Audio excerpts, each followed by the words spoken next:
Welcome aboard Just Jets with your captain, Matt O'Leary. Buckle up and enjoy the ride.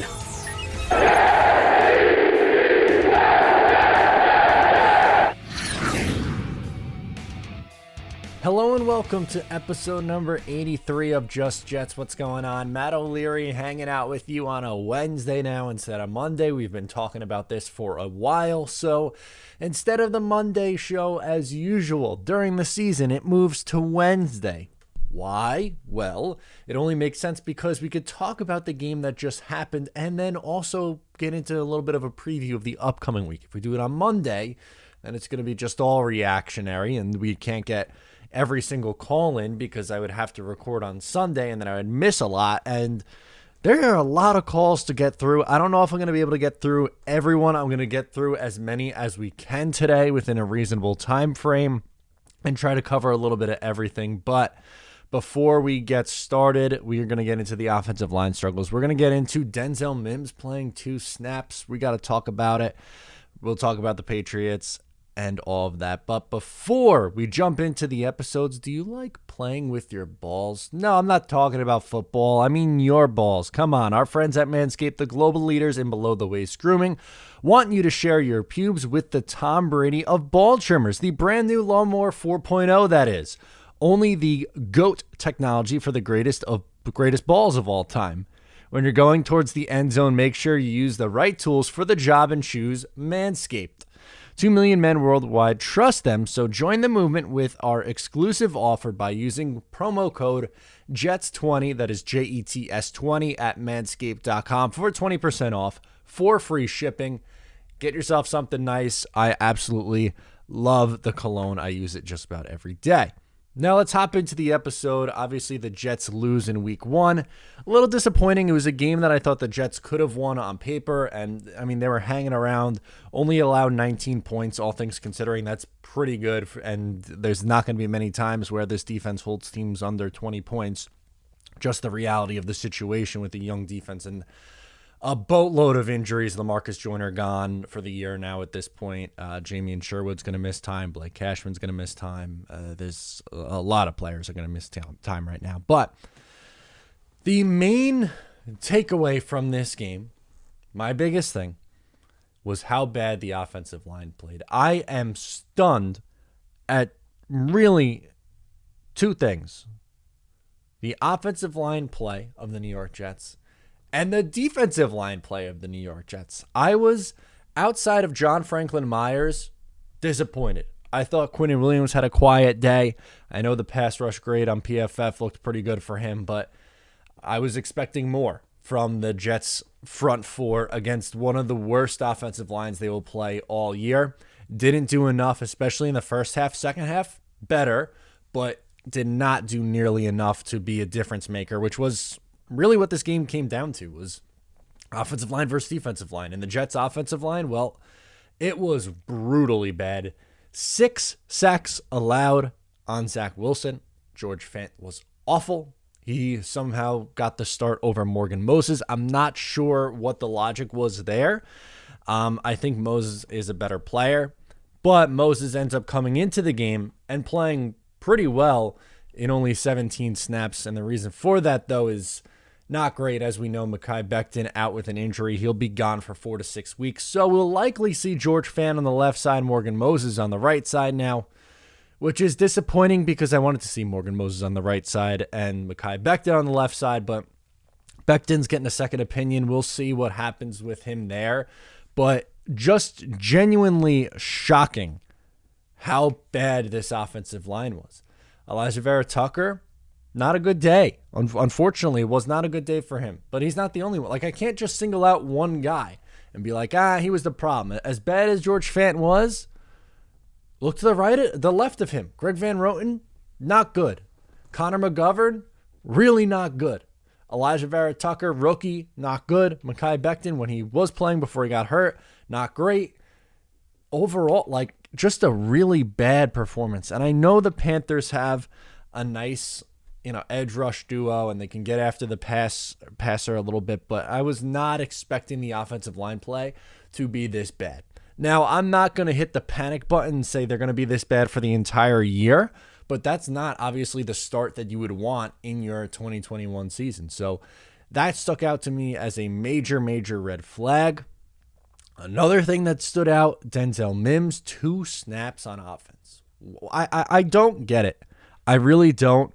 I don't know why. I don't have an answer for you. There's no reason in my mind that Denzel Mims shouldn't be playing over Jeff Smith or Braxton Berrios, but he played 2 snaps. On one of those snaps, he had a 40-yard reception, which is pretty good, but supposedly doesn't know how to play all 3 wide receiver positions on this Jets team, and that's why he is not getting more snaps. That's what Robert Saleh alluded to. It didn't come out and necessarily say that word for word, but that was the reading between the lines. Kid has talent. Simple as that. You would think you'd want to develop your 23-year-old wide receiver. I don't know why you would want to bury him on the depth chart. A second rounder from last year who looked really good, and through the first, 6 games of his career, 6 of 9 games that he played last year or something like that, he was on a 800-yard pace over a full season. Did not end well. Last 3 weeks of the year did not play well because Darnold didn't look his way. Don't know. Don't have a good answer for you. I know that I've seen it on Twitter, and I don't have anything else to possibly say. It doesn't make sense to me. Free Denzel Mims. That's it. Do I have to make it a t-shirt? Free Denzel? I don't get it. Why isn't this guy on the field? When he is on the field, he's making plays, so it doesn't make sense to me. But Denzel not playing. Zach Wilson standing tall. I'll give him credit. So first half wasn't good, and he did have a turnover in the game, an interception, which was bad. He didn't read the linebacker. But I was really happy with how he stood tall in the pocket. And what I mean by that is when the pressure was coming, he wasn't afraid to stand in, take a hit, and deliver a good ball. And there were a lot of impressive throws. Overall, I liked the performance. Obviously, they didn't win, and the interception wasn't pretty, but really nice play on the first touchdown to Corey Davis. On the second touchdown, really good ball. Hell, even in the first half, Elijah Moore had an awful game, 1 reception, -3 yards. Pretty much he just came across and took a little jet sweep kind of a thing.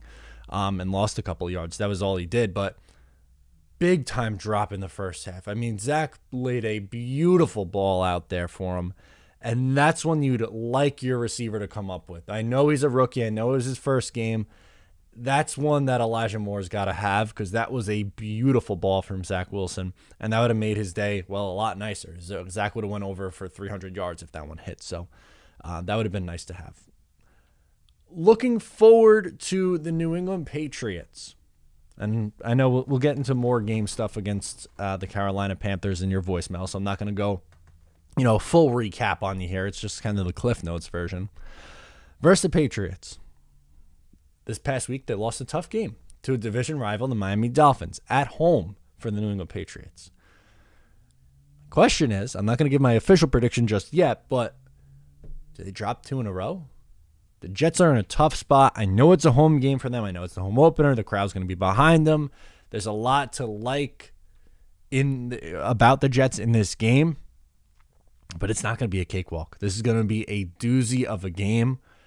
I'm nervous for it. I'm excited about it because I will be in attendance with Green Bean. Be sitting with Green Bean, tailgating beforehand. I believe in Lot J. We'll have more info as the week goes on and it gets closer. I think we'll be in Lot J. But for this game, I think what they have to do is make Mac Jones uncomfortable, which means defensive line has to play a lot better. They do. They have to get after him because Mac had a pretty good game in week 1. 281 yards, a passing touchdown, 102.6 rating. Was it phenomenal production? No, I don't think anyone's going to go far and say that was a phenomenal Mac Jones game. But he was solid. He showed enough. And I think if you're going to beat this Patriots team, who on paper has more talent than this Jets team, just the reality, they're better coached, obviously. They're going to need to get pressure on the young quarterback, which is something I don't think they did enough, and why Sam Darnold looked so comfortable in week 1, which was a little surprising. So Sam Darnold came out the victor, and instead the Jets go home with their tails between their legs, but can get in the win column. this week. And before we get into your voicemails, I have another one for you. The NFL is back in action, and so is winning season at MyBookie with over $500,000 in contest prize money. Winning season makes the big games better and the victories even sweeter. Head to mybookie.ag and choose from a variety of boosts, contests, and promotions up for grabs, highlighted by the crown jewel of winning season, the famed MyBookie Super Contest. It only costs $10 to enter. You pick 5 games against the spread each week.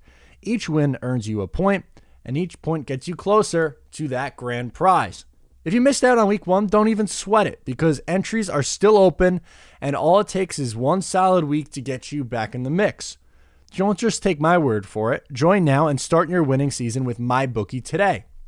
In order to get you started, make your first deposit at mybookie.ag and use promo code JETS10 to instantly double your deposit.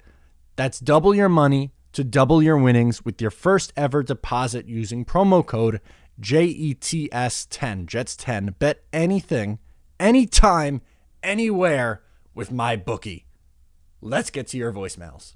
First up, James calling in from New Jersey. We got some reaction. It's going to be heavy reaction today.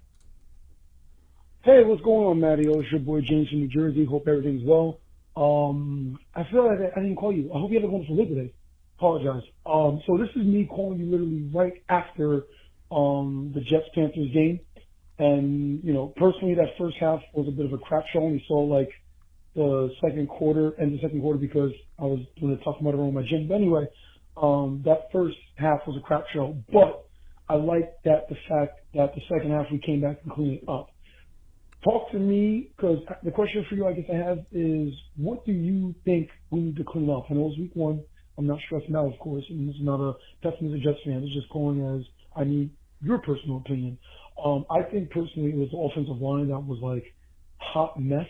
I don't know what's going on. They cleaned it up later in the second half, but it just paranoid me a little bit. I know you're probably going to get every reaction to every other Jet fan out there, but I just want your personal opinion. You know, I try to look at both ends of the coins with the Jets, so give me that other coin. But yeah, the offensive line needs to be cleaned up for sure.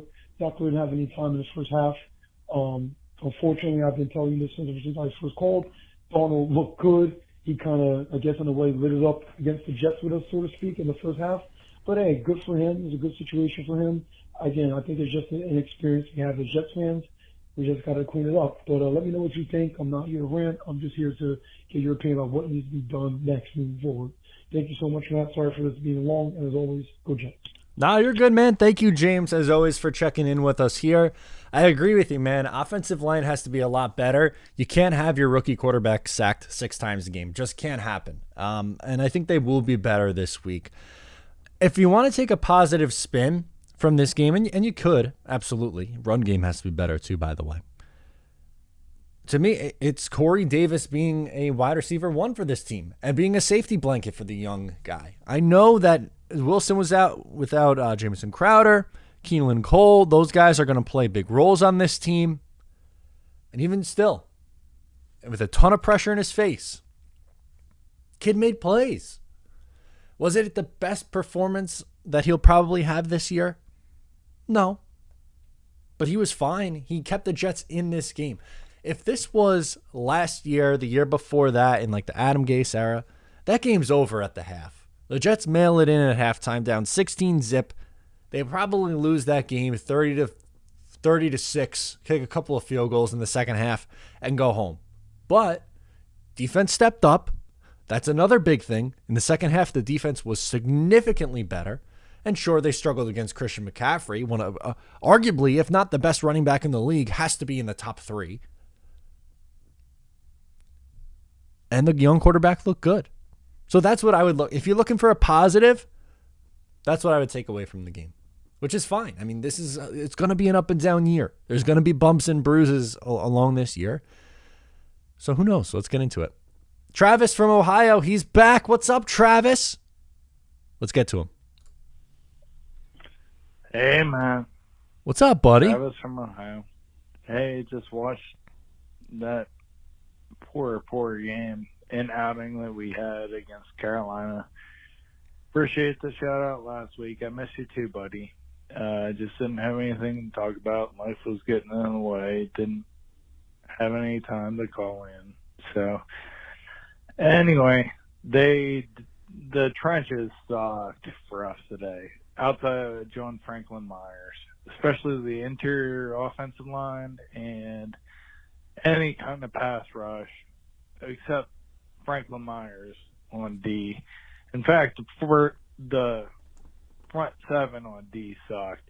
I actually thought the secondary didn't play bad except the one busted coverage on Robbie.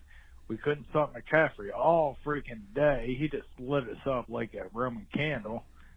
And Zach, I thought, played all right. I would still take him over Sam after what we saw today. But Sam had time. Zach had no time. He got sacked 6 times and was rushed all day and had to roll out and play hero ball, much like my new hero, Amendola, who stepped in for Braden Mann and handled all the kicking duties, and him and special teams played special today. That is the maybe one bright spot. Corey Davis also balled out. So anyway, want to know your take, and you probably already gave it at the beginning of the podcast, but love you, buddy. Congrats on 10,000 likes, and been following you even when I haven't been calling in. And protect sweet Mrs. Wilson's baby boy, please. That's the message going for it further. And love you, buddy. Bye. Thank you, Travis. Love you. Good to hear from you this week. We just talked Corey Davis. That was awesome. And yeah, you know what? I'll use this time to give Matt Amendola some credit. So Braden Mann's going to be out for 4 to 6 weeks. That's not good. But Amendola, who never punted in college or high school, came in and held his own. He had one really, really good punt. The hang time wasn't great on his punts, which is why they're working out punters this week. I'm sure they will sign a new punter. But in an emergency situation, he was like Jay Feely in the playoffs. Remember that? When, oh my God, what was his name? The guy with the shake weights. Oh God, the punt. Oh, this is bad. The podcast is going to be getting after me. Why can't I remember? With the shake weights. Oh my God. Well, he got hurt in the playoffs, or a regular heartbeat. I remember that he had an irregular heartbeat. I just can't remember the guy's name. Oh. Now I'm going to have to look it up on the podcast. This is going to kill me. 2009 Jets punter. This is embarrassing. I know if you're watching or listening, you're probably screaming at the phone right now. At your phone right now watching. Let's see. Can we sort by position? No, it did it really weird. I should do it by number. That would make a whole lot more sense, right? If we did it by number, can we do it? No, you could do it by age. What? Statistics. There we go. I'm having a brain fart moment. This is real good podcasting on my end. Steve Weatherford. There we go. Why couldn't I remember Steve Weatherford's name? Embarrassing performance from your boy, Matt O'Leary. I'll be better next week, guys. I have to be better for you guys. That was bad. Nick in DC is up next. He's got some reaction, some offensive line talk, and all that fun stuff. Let's go. Hey, Matt. It's Nick from DC. Just wanted to give you my post-game thoughts, and specifically I'm just going to talk about the offensive line. And my big thing, I think, taking away from that game was the pass protection. It can't get any worse. I mean, that was about as bad as it possibly could be. I mean, Zach was running for his life. So I feel like that will get better just based on statistics and regressing to the mean. That was just so atrocious. But the thing that really stuck with me, the run game was awful. And that, to me, is way scarier.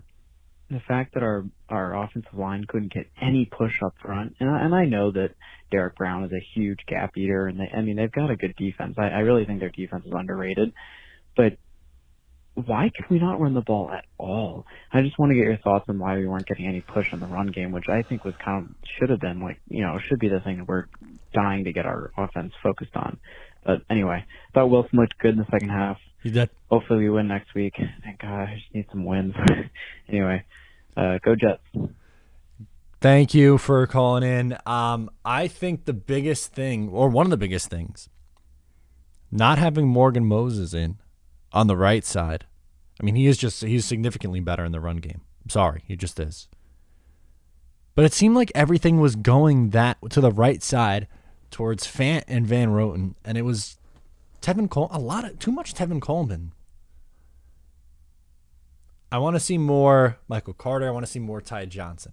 And I think we see that this upcoming week, because I don't know how many times you can keep feeding Tevin Coleman for 2 yards a carry. That's going to be the new Frank Gore up the middle, I think, is the Tevin Coleman first down run. Yeah, not the best day from LaFleur either. He's a rookie play caller. Like, he's going to have good games. He's going to have bad games. I'm not going to sit here and overreact after one game. The amount of people online who's like, oh, my God, it was all Kyle Shanahan. They should have never hired LaFleur. He was just along for the ride. What? After one game? Can we give the guy a little bit more of a chance than that? Please? It wasn't good. Offensive line didn't look good. I don't think they have the right personnel in there. It's another reason, but just a bad day. Let's give it a little bit of time. Max in New Jersey, he's up next. Hi, this is Max from Homeland, New Jersey, and this is my recap of the Jets game. So I was actually pretty impressed by the Jets, and I really love our new coach, Robert Saleh.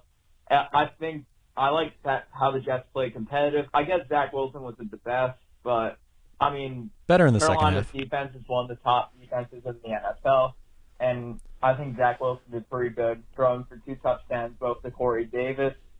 I think that the ultimately lost the game to an onside kick, but when I watched NFL Network, a lot of teams lost week 1 because of an onside kick, so it was okay that we lost, because, I mean, the Jets, as long as the Jets play competitive, I'm all good. It wasn't like last season's embarrassment.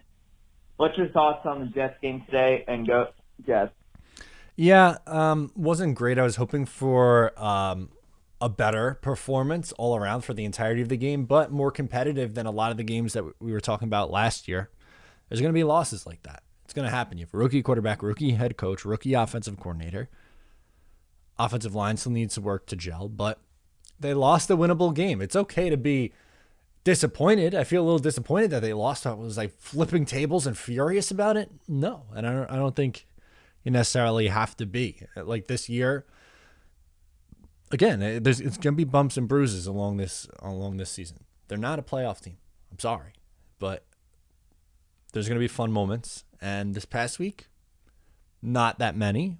There are some positives you could take out of it, but for the most part, I would say it was leaning towards the negative side. And just hope that this upcoming week, at home opener, crowd into it, divisional game against the Patriots, you get a better performance for a full 60 minutes. That's my hope anyway. Vinny from Peekskill up next. Vinny, what do you got? Hey, Matt, it's Vinny from Peekskill. I'm calling you. It's about a couple hours after the Jets lost to the Panthers. And, well, it was a bummer to lose. Let's be honest. I saw things that were positive in this game. The biggest thing was, for me, the Jets legitimately, for the first time since I don't know when, actually made second-half adjustments. I mean, This is true. they were absolute dogs in the first half. I'm not going to defend that pathetic performance, but they made adjustments. And this is a young staff, a young team, and such. They're going to have to learn from these failures, these mistakes, and everything, and they will learn. This is not the Gay staff where it was arrogance and stupidity to just keep on running the same thing thinking that it would work. I really honestly, in my opinion, think Wilson played better. I think they were being very safe, very protective with Darnold. I feel like he probably left 2 to 3 touchdowns off the board. So honestly, it's a bummer we lost. I hope Beckton's all right, but I'm pretty positive with it. I feel as much as this was a bad loss, I feel still pretty good. If we can just tighten up that pass protection, I think it can still be a fun, interesting year. And, that's all. Now, excuse me, I'm going to go do VR Okay. gaming. That's all, and go Jets. Hopefully that helped you kind of just, get through. That would be, I know, it's always a good thing when you are able to cope like that. But I agree that second half adjustments were big. Like I said early on at the start, if this was the Jets team of last year, coached and quarterbacked by the same people, this game would have turned out to be like a 27-6 game or 30-6 or something like a blowout. But it wasn't. The Jets hung around, and they kept it tight. I agree with you, Vinny. We have our first ever breaking news while we're recording. Well, it's not going to be breaking when it's published, but just so you guys peek behind the curtain, you know when I'm recording. 2 Jets signings that we could talk about quick here. Wow, this is awesome. Jets are signing Thomas Morstead, who's a punter. Obviously, with the Saints for a lot of years. 12 years with the Saints and won a Super Bowl. Now fresh start in New York, which just lost Braden Mann, to an injury. Needed a body in here. Morstead should do just that. It's fine. I think that's interesting. This one, I'm a little bit more excited about. Not super excited, but you'll see. Veteran linebacker B.J. Goodson is signing a 1-year deal worth up to $2.1 million. This is Tom Pelissero reporting, by the way. Solid upside for Goodson, who had 43 career starts and was a key leader last season on the playoff-bound Browns. And the Jets really need linebacker depth. Davis is still going to be out for a while. You lost Sherwood. Blake Cashman got hurt. You need bodies in here. So I think for after week 1 kind of a signing, it's not bad. It's not as bad as signing Alec Ogletree. Remember that? When was that? 2 years ago? Yikes. So, okay. I can get with it. Morstead and all right. I can get with that. Goodson and Morstead. Cool. Shane, up next. New Jersey. What do you got, Shane? Hey, Matt, what's going on? Shane from Jersey calling. Just wanted to kind of give my thoughts on what I saw yesterday, week 1. First half, man, that was pretty bad. That was depressing, classic Jets. Defense was looking all right. Zach looked okay, running around in the pocket. Those drops killed him, and like you were saying on your post-game show, that made his numbers look really bad, too. I think it was 4 in the first half or something. It was god-awful. But second half, they came around, hold it for team. They had an extra quarter or something. They might have won that game because the defense really stood strong. The whole game, I feel like the Panthers were starting on the 35, 40, sometimes even 50-yard line every time, and the defense being able to stop them was pretty clutch. I like that going forward, especially with not much there. My biggest thing on Zach, I think he looked really good, honestly. Numbers aside, just throwing the ball, moving in the pocket. He looked comfortable. He was putting some beautiful balls down the field that were dropped by Moore and Davis early, and that was even after getting out of the pocket. So I love to see that. I don't think he was a part of the problem at all. Nope. The only thing I want to see him touch up on, which he obviously will, it was his first game. I feel like he played a little hero ball sometimes where he's trying to do too much in the pocket. He did. There was a play where he avoided 3 different guys, and usually you throw it away or maybe try to tuck it and run. And he just tried to juke someone else out, and he got sacked. And I think there was another sack where he just tried to do too many moves in the backfield. But he'll learn, and also he was getting rushed every play, so it was kind of probably a shock to him that that's what it's like. But other than that, that's the biggest thing I have. And then some tight windows, the interception and stuff. He's gonna do it. I have absolutely no issue with him throwing the pick. He's gonna throw a lot this year. I'm glad he's throwing the ball a lot, and down the field specifically. Receivers catch the ball. Might be a little different ball game here and there. Mims has to play more. That was kind of ridiculous for LaFleur and Salah's part. But other than that, I liked what I saw. Next week we'll have Crowder and Cole back. Be a lot deeper at receiver. Fix some things up. Don't know what we're going to do without Becton, but, we'll see. I loved Zach yesterday. That's really what I got to say. I'm not worried about him. I think if we found our guy, I think we just have to work on the rest. And, yeah, it's a work in progress. But I'm a happy camper after week 1. What do you think about that? And, yeah, go Jets. Week 2, baby. See you there. Bye. Love it. Can't wait for week 2 at home against the New England Patriots. I'll say this for Zach Wilson. I was pleased with his performance. Was it something where you're going to go, oh my God, remember how awesome Zach Wilson was in his debut? No, I don't think so. But he kept the Jets in the game, made a couple big-time throws. There were miscues, bunch of drops, got sacked a bunch, and he hung in there, and he was good. And if they clean some of those things up, even let's say offensive line marginally better, let's say they cut the sacks in half, give him 3 sacks, and cut the drops in half, that's good. And is the New England Patriots defensive line going to wreak as much havoc as the Carolina Panthers? Maybe not. That would be a positive spin if you want to spin it that way. And I agree. I have no issue with how Zach played. Did he get hero ball at times? Yes. That's what he did at college. It's going to happen. He's a rookie. But overall, I was pleased with his performance. I think it was fine. There's nothing really else that I could add to that. I think Shane pretty much hit it on the head with how I was feeling about Zach Wilson. And excited to see him in the next 16 games now. Ben in New Jersey, thoughts, reactions. What do you got, Ben? What's up, Matt? It's Ben from Jersey. It's been a while since I called in because college is no joke right now. I get it. And I figured I had to call in today because yesterday was Zach Wilson's debut and the season opener for our New York Jets. And I had to say, I was having good vibes coming into the game. I was rocking my Quinn and Williams jersey.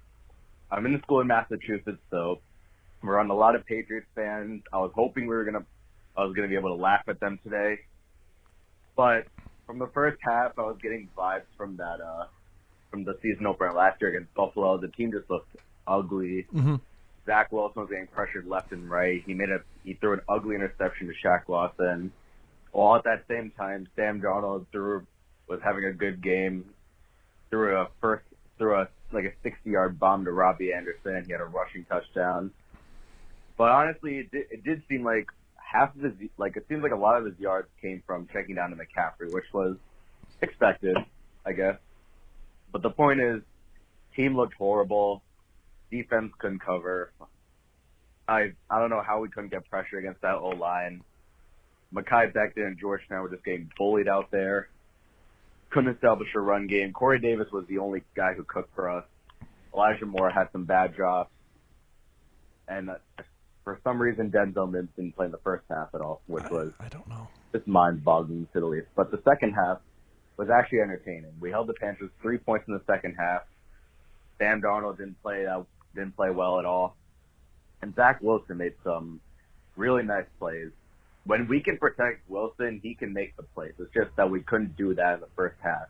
And you can't win games off of one half of football. But You're right. The plays that in the second half, Wilson made a beautiful 25-yard pass on the run to Corey Davis for a touchdown, and then later on he made a nice pass in the end zone. He had Denzel Mims for 4 yards. That was big. Close to the end of the game on a beautiful throw. And he did salvage his day. I think he was about 50% completion. He had 260 yards, 2 touchdowns, a pick. At least it was a little better than what Sam Darnold had his debut, but he's a rookie. There's going to be growing pain. I wanted to get this win so badly in week 1, but it's all right. But the bad thing is Mekhi Becton got hurt, and I don't know how long he's going to be out for. So that's just my takeaway from the game. Let me know what your takeaways are, and as always, go Jets. Love it, Ben. Yeah, I'm looking at Zach Wilson's numbers right now, 20 of 37, which is 54%. You like that number to go up, but where he was considering in the beginning with all the drops and just everything, 258 yards, 7 yards per attempt, 2 touchdowns, 1 interception, 6 sacks, and an 82.9 rating. Pretty good. I'll take that. That's not bad. I'll absolutely take that in a debut where you're getting mauled. I think that's completely reasonable. And Mekhi, yeah, that injury is going to hurt. It is. There's no way around it, unfortunately. That one's going to sting. So it'll be George Fant on the left, Morgan Moses on the right, and just waiting on Big Ticket to return. Braxton Berrios Trutha. He's back. Offensive line talk. Let's go. What's up, Matt? It's Mikey from Philly, a.k.a. the Braxton Berrios Trutha. quick note before I go into my point. Our offensive line looked as bad as it did with Sam Darnold last year. I was legit having flashbacks of Sam running for his life watching Zach Wilson get sacked 6 times. Mekhi Becton, that injury may have saved his reputation because he was getting beat all day. Literally was getting pushed into Zach Wilson on some plays. I know he's injured, but he needs to play better. But anyway, for my main point for this Week 1 loss call, Braxton Berrios, who you said was our wide receiver number 6, had 5 catches, 51 yards on 7 targets. Elijah Moore, the second coming of Randy Moss, according to Jeff's Twitter, had 1 catch, -3 yards on 4 targets. Is it safe to say that Elijah Moore needs to play better on Week 2? Because every other rookie wide receiver had some catches, and he literally hurt our team. Like, literally hurt the team with -3 yards. So, anyway, congrats on the new job. I'm really happy for you, man. Really well deserved with all the work you've been putting in through the years. Thank you, man. Go Jets. See you later. Appreciate it, dude. Really appreciate the kind words there. With Elijah Moore, yeah, there's no doubt about it. He has to be better. He didn't play well at all. Dropped that play over the middle. And then on top of that, only had that 1 reception on pretty much the end of the round that was a loss of 3 yards. I still stand by Braxton Berrios being wide receiver 6 when, I mean, what do you think is going to happen when Keelan Cole and Jamison Crowder come back? They're going in front of him. And then that would be Moore and Davis. So then maybe he's wide receiver 5 in front of Denzel Mims. I personally don't think he's better than Denzel Mims. The staff, for some reason, does. I don't have an explanation for it. I don't know what else to say on that situation with Denzel. I don't get it, but yeah, Braxton was fine. He's a nice 6th wide receiver. That's it. That's all I got on Braxton Berrios. Brandon in Georgia. He's up next. We're going to talk Zach Wilson versus the Pats. Yo, what's up, Matt? This is Brandon from Georgia. I have kind of a question, but kind of a statement. So Week 2, we play the Patriots at MetLife, which that should be fun. At the end of last game, Zach Wilson looked pretty good. I mean, you got to take everything with a grain of salt since it was in garbage time. But, yeah. Anyway, Tua didn't look bad. The Patriots last week definitely didn't look that great, but he didn't look bad. How do you think that's going to look against the Pats? Thank you. Interesting. I don't have my exact stat line prediction ready to go. I usually have that ready for the Thursday preview video, but I would think he would perform better because I don't think the offensive line is going to be as bad as what it was this past week. What I would like to see from him, or just the Jets in general, is not to be, there's more the Jets in general, not necessarily him. Not so conservative on offense. It's okay to throw on earlier downs. You don't have to run Tevin Coleman up the middle. And from a Zach Wilson standpoint, what I think it was Shane. Sorry. Yeah, I'm pretty sure it was Shane. Well, he was saying earlier with not playing hero ball. So reel that in a little bit. There was a time too where he was just scrambling around. It's like, okay, it's okay. Just throw plays over. Just get rid of it. That's fine. You got to know when to call it and say all right, that's it. There's no play here. Let me just dump this out of bounds and not lose any yardage and, live to see another day. And he'll learn that as he progresses this year and beyond in his NFL career. But I think he'll be fine. Am I going to sit here and say he's going to put up 400 yards against the Patriots? I can't reasonably say that, but I think we'll feel better about his Week 2 game than his Week 1 game. And I think I was pretty solid with his Week 1 performance. So don't have an exact stat line for you yet, Brandon, but I think it'll be a performance that, everyone could be excited about and happy about. Matt, New Jersey, he's got some reaction too. Let's hit it. Hey, Matt. It's Matt from New Jersey. I just had some thoughts on the game, and I was wondering if you could give me your feedback on what I took from it. So first things first, I think Zach looked pretty good. I think he might have held on to the ball a little bit too much. But I think all in all, he made smart decisions under pressure, which is something we didn't see a lot of from Darnold. And, I think he definitely flashed, so I'm confident in him going forwards. Next, I think the O-line looked pretty terrible yesterday. There wasn't a lot of pass blocking going on, or run blocking for that matter. And I'm not sure they just haven't meshed yet, or maybe we need some better players there. But that one stung a little bit, just because Jets fans going into the game are expecting it to look at least a little bit better than that. That leads into the third thing. The run game, I feel like, was non-existent. And that paired with the D-line not pressuring Sam enough, I think those were the two reasons we lost that game, just because Sam Darnold had all day to throw. More so in the first half than the second half, but Quinnen Williams, I honestly forgot he was on the team for a little bit, just because it was rough. I didn't hear his name once. It was rough. So let me know what you think about those takeaways, and go Jets. Yeah, I'm with you there. I think Quinnen Williams needs to have a better performance in week 2. Just wasn't nearly effective enough against a really bad offensive line in week 1. I agree with you there. And for in terms of the run game, I think having Moses in is going to help. He's very, very, very good in the run game, and I just think they need to mix it up and use Ty Johnson a little bit more, and feature Johnson and Carter over Coleman. I'm all good on the Coleman touches, I think, at this point. I don't think there's much left in the tank there. As a running back 3, fine. He can spell the two guys I just mentioned, but I'm not looking to give him 15 carries a game. So maybe that would be a big factor in turning things around in the running game too. Featuring Ty Johnson, who last year was the best running back on the roster, and in preseason looked that way to me too. Dom, Long Island, what do you got? Hey, Matt. It's Dom from Long Island. What's up, dude? Just calling in with a reaction to the game on Sunday.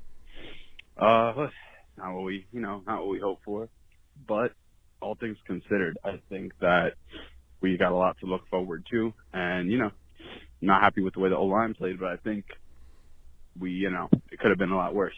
Like, if we were a week before the game and I came to you and I said Zach Wilson is going to get sacked 6 times, throw an interception, he'll be without one of his starting receivers, 2 of his starting receivers, in Keelan Cole and Jamison Crowder. Mekhi Becton will get injured in the middle of the game, and we still only lost by 5. We would still lose by 5 points, and he would throw 2 touchdowns. I think you'd probably be happy with that. I would. Beforehand. I just feel like the fact that he was able to show so much poise, come back, and just, you could tell the team didn't have that same feeling as they did last year of just hopelessness. I mean, if this was the 2020 Jets and they were down by 16-0 going into halftime, I'm sorry, but the comeback that they mounted yesterday just isn't happening. Thank you. Yes. Yeah, I just want to, put some positivity out there and go Jets. Can't wait for next week. I'll be there. Hope you will too. And let's go, baby. Let's get rowdy. Yes, let's go. Like I said, I'm pretty sure we're going to be in Lot J, but I'll keep you guys updated throughout the week before the game. I love this call from Dom with the positivity. With everything that went wrong, I still thought Wilson played good. And I thought the Jets were in it. They were in it to the very end until an onside kick. They didn't get it. It happens. I said it a million times. I don't want to sound like a broken record. In a building year like this, they're going to have ups and downs. It's okay. So I really like this perspective, though. I think we have to look at this more as Jet fans for the first week. All things considered, Mekhi Becton goes down. No Crowder. No Cole. Wilson gets sacked a bunch. Offensive line stunk. And you still were in the game to the very end? That's an improvement. Baby steps. Again, this team's not winning a Super Bowl this year. Last one, Nick in New Jersey. He's got some reaction as well. Nick, what do you got? Yo, Matt O'Leary, Nick calling again from New Jersey in another week. at least we had week 1 out of the books. I'm sure I'm not the only one calling about game recap, but my reaction is that, yeah, we had a slow start on offense. I just wish we scored something in the beginning of that game, because that came down to the last few points we needed. But I know it is what it is, but injuries are killing us, and I hope they make a trade or signing, because Red Wine should not be covering. If we didn't give up that Anderson TD deep, you know, a lot of things can happen on what ifs during that game, but that TD was it, you know. We couldn't contain Christian McCaffrey. Our young corners, I thought, did a great job. But Red Wine stinks. Oh, that was ugly. Anyway, Matt O'Leary, I hope you enjoyed the game either way. You know, it was great towards the end of the game. I can't wait to be at the game next week.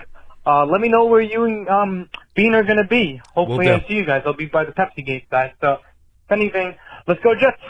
Love it. We'll keep you updated. Don't worry. I would love to meet as many of you as humanly possible before the game. That'd be awesome. Was able to do it, one, with Green Bean at the Brooklyn Cyclone. Then when I was with Ali and Ryan at the Green and White Scrimmage, met a lot of people. It was really cool. So we're going to try to do that again this week. Once we iron out details, I'll give you some more info. But I'm really looking forward to it. And yeah, Red Wine really struggled. As of right now, as of recording, the Jets haven't signed someone for safety, but I think it looks like they're very much so gonna have to. So, yeah, right now it's okay. We could look at positives as a fan base. We could try to look at the positives. Was the offensive line good? No, it wasn't. Was the play calling good? Not really. Was the front four underwhelming? Yeah, but it's a new week. It's week 2 of the NFL season. Jets, Patriots, home opener. I'll be there. Everyone's hanging out. So before I go, just wanted to let you know to please subscribe wherever you get the show. It really means a lot to me. Helps me out a lot. I appreciate all the love and support. Once again, I am Matt O'Leary. This has been episode 83 of Just Jets, and I'll talk to you next time.